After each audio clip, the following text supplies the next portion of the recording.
Нағыз ұбт-да келетін сұрақтардың бірін талдайық. Алдымызда Тәуекел хан сыртқы саясатының негізгі бағытын анықтаңыздар деп тұр. Яғни бірден еске түсірейік, Тәуекел хан жалпы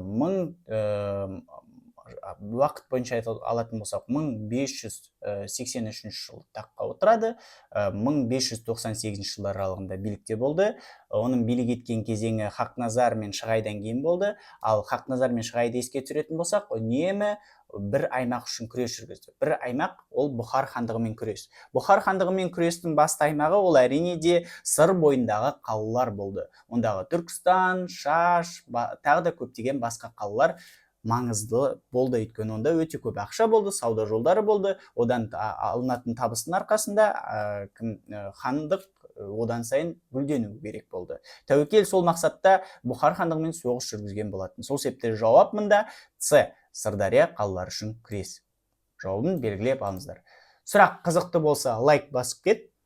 Осындай сұрақтар күнде шығып тұрады. Сол себепті маған жазылып тіркеліп кетсем болады.